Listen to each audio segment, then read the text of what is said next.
Perayaan Maulid Nabi di Aceh tahun ini semakin semarak dengan berkibarnya bendera bintang bulan di berbagai penjuru. Bendera ini menjadi simbol kecintaan masyarakat Aceh kepada Nabi Muhammad, sekaligus memperkuat identitas dan kebanggaan daerah. Dari pantauan di berbagai kota dan kabupaten, bendera bintang bulan terlihat menghiasi masjid, meunasah, surau, hingga rumah-rumah warga. Masyarakat Aceh dengan antusias memasang bendera ini sebagai bagian dari ekspresi kegembiraan menyambut hari kelahiran Nabi Muhammad.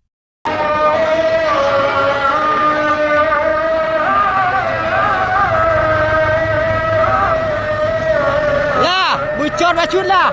Bucor bacun.